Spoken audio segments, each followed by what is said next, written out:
बिस्मिल्लाहिर्रहमानिर्रहीम। Chapter number 7 में enthalpy की टाइप्स हम पढ़ रहे थे। तो एंथैल्पी की टाइप्स पढ़ते हुए हमने 3 टाइप्स पढ़ ली हैं: enthalpy of reaction, enthalpy of formation, enthalpy of atomization. जो एंथैल्पी ऑफ रिएक्शन थी हमने कहा वो एक्सो भी हो सकती है, एंडो भी हो सकती है। ऐसे ही फॉर्मेशन एक्सो भी हो सकती है, एंडो भी हो सकती है। लेकिन जो फॉर्मेशन अपना एटमाइजेशन थी उसके अंदर बॉन्ड ब्रेकेज इन्वॉल्व थी। इस वजह से हमने उसे बोला था कि ये ओनली एंड ओनली एंडोथर्मिक होगी। सही है। तो हमारे पास अभी जो 3 टाइप्स हैं वो कौन कौन सी हैं वो सुनिए। उसमें से सबसे इंपॉर्टेंट 4th टाइप है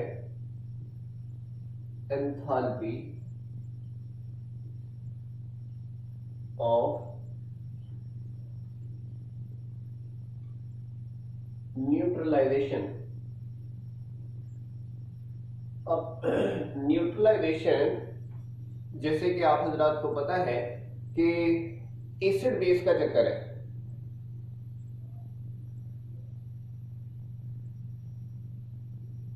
ठीक है। तो एसिड बेस का चक्कर है, इसीलिए हम उसे न्यूट्रलाइजेशन कहते हैं। तो यहां पे हम लोग डेल्टा HN लिखते हैं और ऊपर नॉट लगाते हैं। सही है। नॉट लगा भी सकते हैं, नॉट नहीं भी लगा सकते, दोनों कंडीशंस मौजूद हैं। लेकिन नॉट लगाना इसलिए जरूरी समझा जाता है क्योंकि मैंने आपको कल बोला था कि भाई ये नॉट किसके लिए होता है? STP, स्टैंडर्ड टेम्परेचर और प्रेशर के लिए। सही है।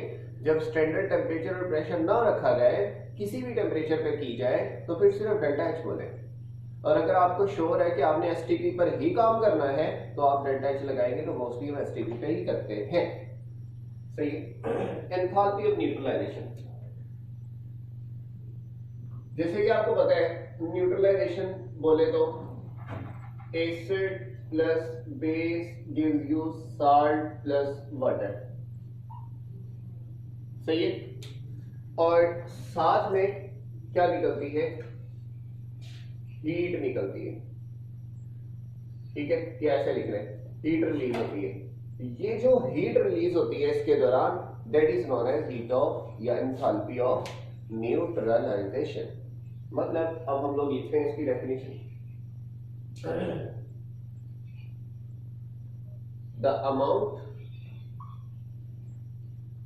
Of heat evolved when 1 mole of hydrogen ions from acid and 1 mole of hydroxyl ions from base react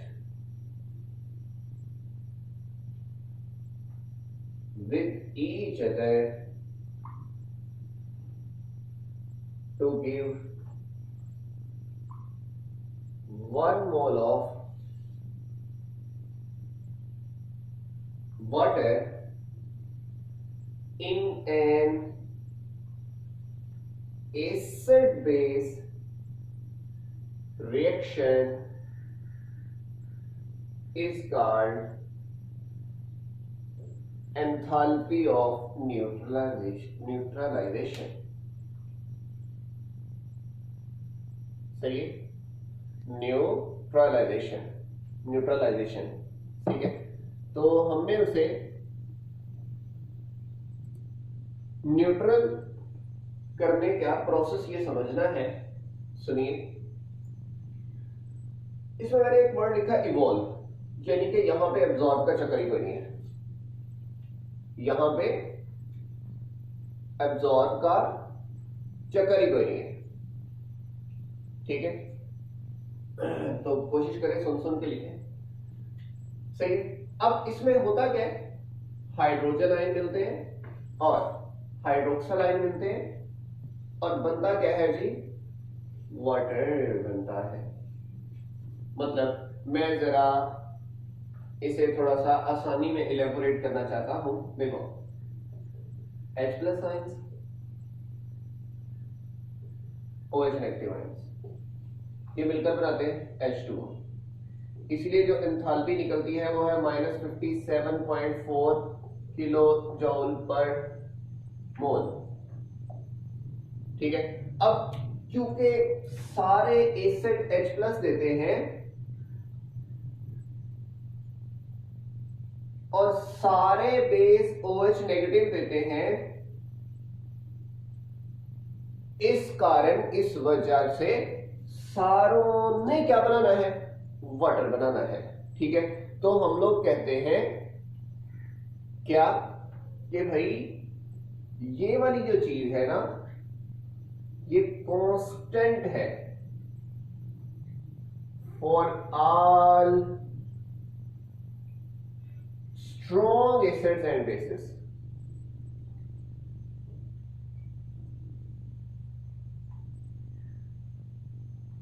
ठीक है। इनके लिए कांस्टेंट है, क्यों? सेम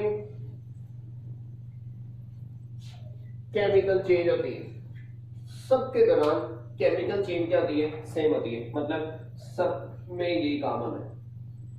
लेकिन वो शर्त है कि वो क्या हो, स्ट्रॉन्ग, क्योंकि स्ट्रॉन्ग जो होते हैं ना वो 100% H प्लस देता है और स्ट्रॉन्ग बेस 100% OH नेगेटिव देता है।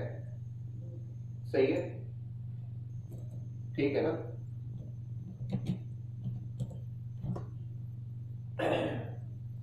अब देखिए,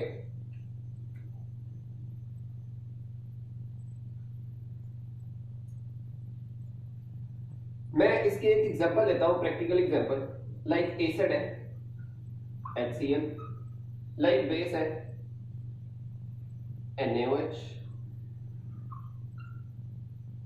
ये मिलकर क्या बनाएंगे, H2O, Na प्लस और Cl नेगेटिव। ये जो आयनिक कंपाउंड है ये पानी में वैसे का वैसे ही रहता है। ठीक है, वैसे का वैसे ही रहता है। मसलन ये देख, ये एक्वस मीडियम में लिया, ये एक्वस मीडियम में लिया, एसिड प्लस बेस हुआ। ठीक है, ये वही लिक्विड बना। ठीक है, ये भी एक्वस में रहेगा, ये भी एक्वस में रहेगा, क्योंकि ये पानी में आयनिक कंपाउंड सॉल्युबल है। तो देखो इससे क्या निकला H प्लस, इससे क्या निकला OH, H ये देगा, OH ये देगा, क्योंकि ये एसिड है और ये वाला बेस है, दोनों मिलकर क्या बना रहे हैं, वाटर। और इसका जो Na है और Cl है ये सोडियम बेस से आया है। ठीक है, इसे कहते हैं बेसिक रेडिकल। और क्लोरीन, क्लोराइड ये कहां से आया है, एसिड से आया है, इसीलिए इसे कहते हैं एसिडिक रेडिकल। सही है, तो एक है बेसिक रेडिकल, दूसरा कौन सा है, एसिडिक रेडिकल। वो वैसे का वैसे ही मौजूद है, उन्होंने अपनी वजह से कोई एंथैल्पी चेंज पैदा नहीं करनी। मिसाल के तौर पे मैं कहता अगर ये दोनों मिल जाए तो जाहिर बात है सोडियम और क्लोराइड मिलते तो बॉन्ड बनता, एनर्जी निकलती, इसकी वजह से एनर्जी और हो जानी थी, तो वो तो एंथैल्पी बदल जानी थी। ऐसा नहीं होता, सही है ना, ऐसा नहीं होता। तो अब हो क्या रहा है, सिंपल सी बात सुन लें कि ये यहां से H निकल रहा है वो और OH निकल रहा है वो दोनों रिएक्ट कर रहे हैं, इसके दूसरे आयंस रिएक्शन में इन्वॉल्व नहीं है। ठीक है, दूसरे आयंस रिएक्शन में इन्वॉल्व नहीं है, इस वजह से इसकी एग्जैक्ट एनर्जी है निकल गई। ओके, अब अगली बात, यहां पे मैंने क्लियर कट कर दिया कि ये सारों के लिए सेम होती है। अब सुने,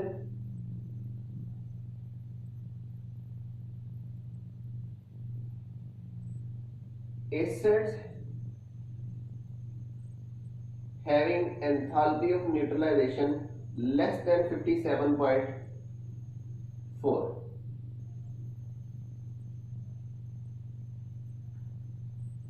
bases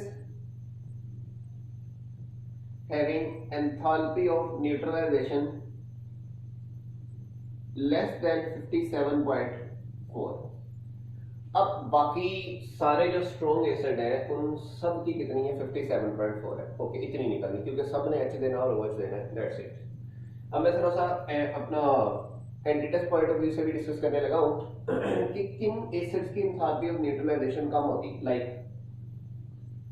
CH3 COOH, क्या नाम है इसका, एसिटिक एसिड, ठीक है। एंड अदर ऑर्गेनिक एसिड्स, ये जो ऑर्गेनिक एसिड्स होते हैं ना, ये स्टेबल होते हैं। जो स्टेबल होते हैं वो वीक होते हैं। जो वीक होते हैं वो 100% एच नहीं देते। जब सारे एच नहीं देंगे, एच कम बनेंगे, कम OH से रिएक्ट करेंगे, कम वाटर बनेंगे, इस वजह से एनर्जी भी क्या निकलेगी, कम निकलेगी। सही हो गया। ऐसे ही देखें, अगर बेस क्या हम लोग करें तो NH4OH अमोनियम हाइड्रोक्साइड, ठीक है।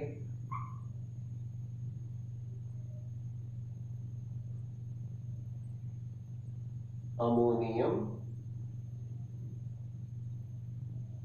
हाइड्रोक्साइड, अब ये वीक बेस है, ठीक है। और अदर बेसिस ये बहुत सारी हैं, एनिलीन, ये वो सारी बेसिस जो है ना 100% एच नहीं भी देती, सही है। तो इस वजह से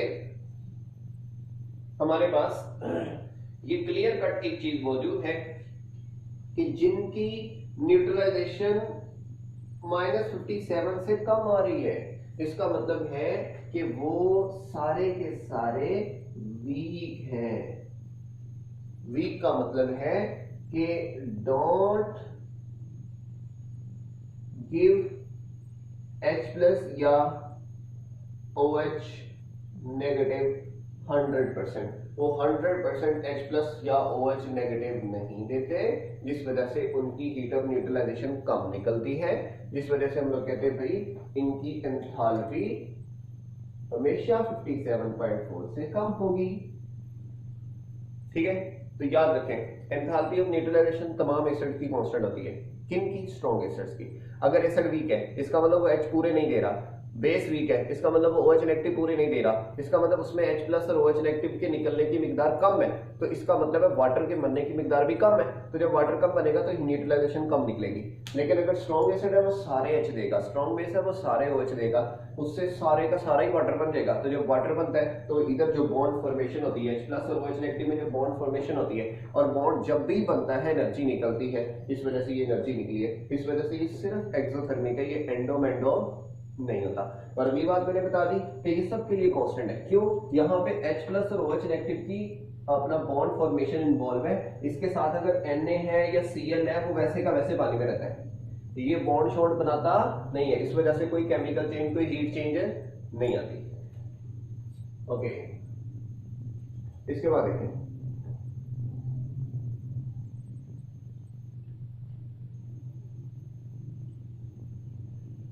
enthalpy of combustion, this one is second last point, delta H0C combustion, सही है। अब हम combustion को देखने लगे।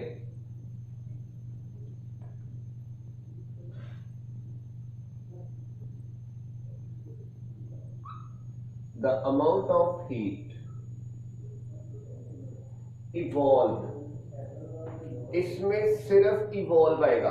क्यों, कंबस्टन जो है, बर्निंग जो है, वो हीट सिर्फ निकालती है, एब्जॉर्ब नहीं कराती। तो इसलिए जब कंबस्टन होगी हीट निकलेगी, तो हीट निकलेगी बोले तो वो सिर्फ और सिर्फ क्या होगी, एक्सोथर्मिक होगी। The amount of heat evolve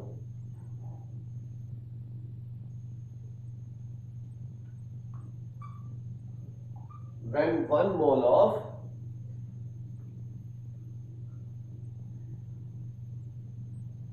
an organic compound is burned in excess of oxygen is called enthalpy of combustion. ठीक है, एंथैल्पी ऑफ कंबस्शन हमने किसे कहा कि भाई जो किसी भी कंपाउंड को जलने के लिए रिक्वायर्ड होती है उसे एंथैल्पी ऑफ कंबस्शन कहते हैं। मिसाल के तौर पे मैं 2-3 लिख देता हूं। Carbon plus oxygen gives you CO2, methane plus oxygen gives you CO2 plus water. ठीक है, और अगर यहां पे देखो, यहां पे निकलती -393.7 किलो जूल पर मोल और इधर निकलती है -891 किलो जूल पर मोल। अब यहां पे निकली है, कितनी निकली है भाई? -393 और यहाँ पे 891। अब ये असल में ना एंथैल्पी ऑफ फॉर्मेशन में भी आ जाता है, एंथैल्पी ऑफ रिएक्शन में भी आ जाता है। जैसे देखो हम कहते हैं क्या कि ये सॉलिड है, डेफिनेटली सॉलिड है। ये गैस है, मिलकर गैस बनाएगा। ओके, ये गैस है, डेफिनेटली गैस है। ये भी गैस है, ये मिलकर गैस प्लस गैस बनाएगा।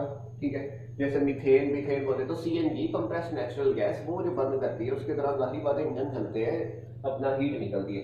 अब यहाँ पे एक चीज याद रखें, जितनी ज्यादा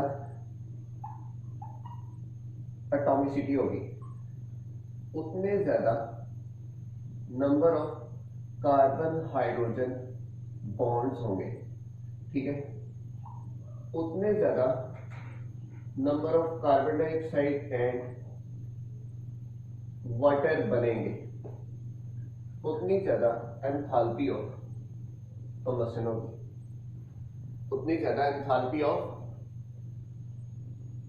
कंबस्शन होगी। सही, यहाँ पे जो कार्बन डाइऑक्साइड है वो गैस है, बर्निंग के दौरान ये जो वाटर है वो भी गैसियस फॉर्म में बनता है। ठीक है, एसटीपी पर लिक्विड होता है लेकिन बर्निंग के दौरान ये गैसियस फॉर्म में ही बनेगा। ठीक है, स्टीम जिसे बोलते हैं ना वो बनती है। सही, ओके। अब देखिए एटॉमिसिटी, मसलन मिसाल के तौर पे CH4 है, C2H6 है, C3H8 है, इनकी एंथैल्पी ऑफ कंबस्शन ऑर्डर ये वाला बनता है। सही मसलन यहां पे देखो, कार्बन कितने? 1, कार्बन डाइऑक्साइड 1 बनेगी, हाइड्रोजन कितने? 2, तो वाटर कितने बनेंगे? 2। तो इसलिए यहां पे हम क्या लिख देते हैं? बैलेंसिंग में 2 लिख देते हैं। सही हो गया। अब यहां पे देखो, कार्बन कितने? 2, तो बनेंगे 2 कार्बन डाइऑक्साइड, हाइड्रोजन कितने? 6, तो बनेंगे 3 वाटर, 3 2 6। बैलेंस भी तो करना है ना। सही, यहां पे कार्बन कितने हैं हमारे पास? है जी 3, तो बनेंगे 3 CO2 और हाइड्रोजन कितने हैं? 8, तो बनेंगे 4 वाटर। अब खुद ही हिसाब लगाओ कि यहाँ पर एक कार्बन है, एक कार्बन डाइऑक्साइड बन रही है, यहाँ पे 2 कार्बन है तो 2 कार्बन डाइऑक्साइड बन रही है। तो डेफिनेटली जब ज्यादा कार्बन डाइऑक्साइड बनेगी, कार्बन डाइऑक्साइड और वाटर का बनना है एक्सोथर्मिक है, इसलिए ओवरऑल ये वाला ज्यादा एक्सो होगा, ये वाला उससे भी ज्यादा एक्सो हो जाएगा। तो इसलिए जितनी ज्यादा एटॉमिसिटी बढ़ेगी उतने कार्बन टू हाइड्रोजन बॉन्ड बढ़ेंगे। ये आपने बायो में 10th में भी पढ़ा था, जितने कार्बन टू हाइड्रोजन बॉन्ड हो उतनी ज्यादा एनर्जी रिलीज होती है कंपाउंड से, इसीलिए उतना ही ज्यादा वो एक्सो से एक्सो होता जाता है। क्लियर होगी बात? लो, ये मैंने एक जस्ट हिंट दिया है एमसीक्यू के लिए, एंट्री टेस्ट के लिए हमने लिखना नहीं है उसमें, आपने जस्ट ये पहले वाला लिखना और साथ में ये वाली चीज लिख देनी है, इक्वेशन लिख देनी है, एग्जांपल लिख देनी है, काफी है। Last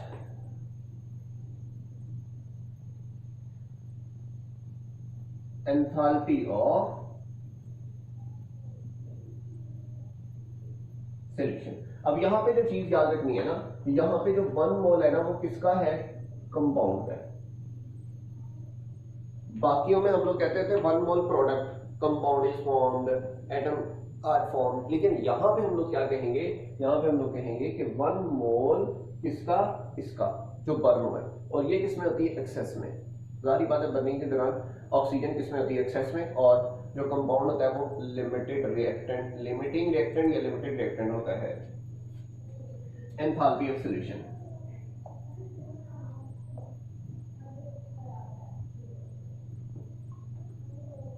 the amount of heat evolved or absorbed। अब यहां पे मैंने दोनों वर्ड यूज कर लिए, इसमें सिर्फ मैंने वर्ड यूज किया कौन सा? इवॉल्व। यहां पे भी सिर्फ इवॉल्व, लेकिन यहां पे क्या आ रहा है, इवॉल्व और absorb.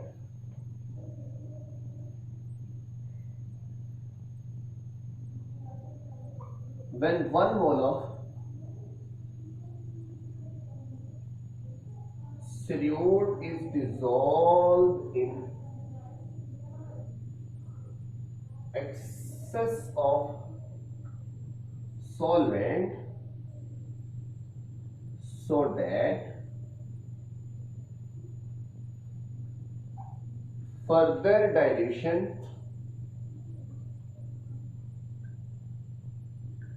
don't affect heat of solution is called enthalpy of solution, SOL, ठीक है, enthalpy of solution कहलाती है।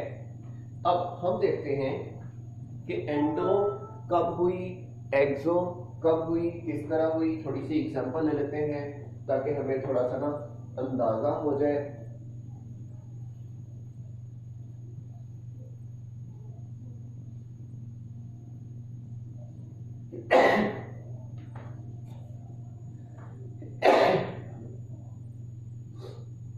अब देखें,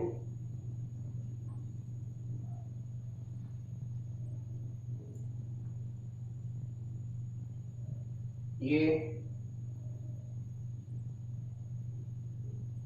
NH4Cl है, LiCl है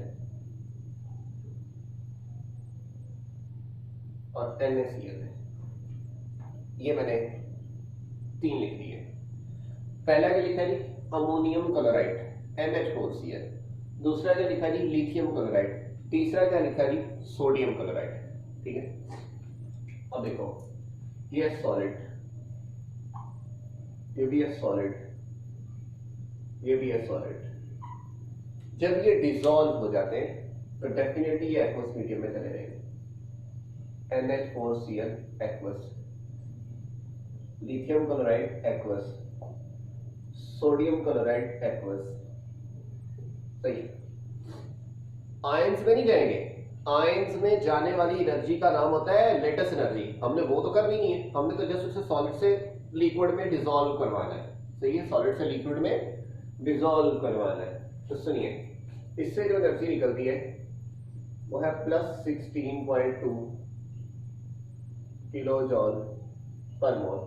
इससे जो निकलती है वो -35 किलो जॉल पर मोल निकलती है, और इससे तकरीबन होती है +4.5, जिसे हम 0 किलो जॉल पर मोल कहते हैं। ये 2, 3, 4, 5 क्योंकि रूम टेम्परेचर पर भी अवेलेबल होती है, इस वजह से हम लोग इसे तकरीबन कोई घास नहीं डालते। सही है, इसीलिए हम लोग कहते हैं ये पहला हो गया एंडोथर्मिक, दूसरा हो गया एक्सोथर्मिक, और इसमें तकरीबन नो हीट चेंज।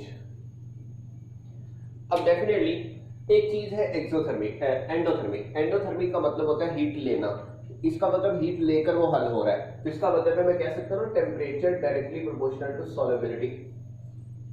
एक है एक्सोथर्मिक, जब वो हल होता है हीट निकालता है, तो अगर हम इससे हीट निकालेंगे तो सॉल्युबिलिटी बढ़ेगी। हीट निकालना होता है टेम्परेचर कम करना, तो टेम्परेचर कम करने से सॉल्युबिलिटी बढ़ेगी, यानी कि इसका टेम्परेचर और सॉल्युबिलिटी का इनवर्स रिलेशन हो गया। और यहाँ पे तकरीबन हीट चेंज जो है वो ना होने के बराबर है, तो इस वजह से हम लोग कहते हैं यहाँ पे टेम्परेचर जो है वो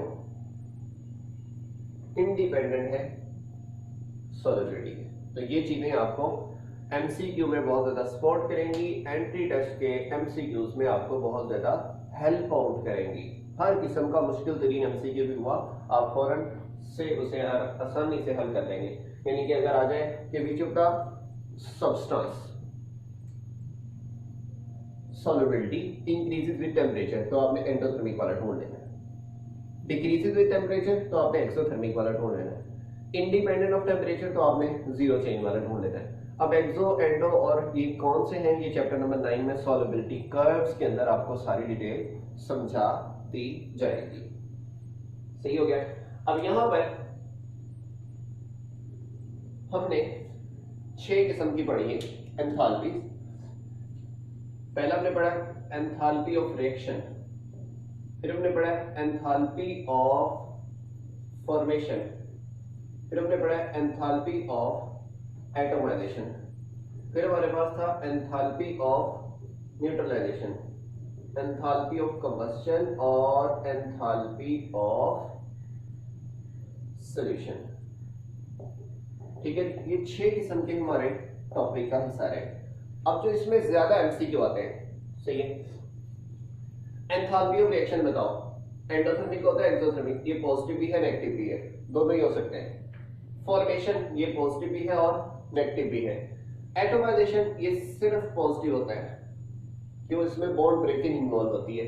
न्यूट्रलाइजेशन ये सिर्फ नेगेटिव होता है, क्यों, इसमें वाटर की फॉर्मेशन इन्वॉल्व होती है। कंबस्शन ये भी नेगेटिव होता है, क्यों, इसमें जो बर्निंग होती है वो होती है हमेशा एक्सोथर्मिक है। और सॉल्यूशन ये पॉजिटिव भी होता है और नेगेटिव भी होता है। ठीक है, तो which of the following is only endothermic atomization, which of the following are only exothermic, ये वाले, which of the following are exothermic as well as endothermic, ये तीनों। सही हो गया। तो यहां तक हमारे चैप्टर नंबर 7 में मौजूद एंथैल्पीज की टाइप्स जो है वो मुकम्मल हो गई। सही हो गया। अभी इस टाइप्स के बाद हमारे पास जो अगले टॉपिक्स हैं वो है, अगले लेक्चर में हम पढ़ाएंगे आपको वो ग्लास क्लोरीमीटर और बॉम्ब क्लोरीमीटर है। सही हो गया। Glass calorimeter, bomb calorimeter, then Hess's law पढ़ के से एंड करेंगे। सही हो गया।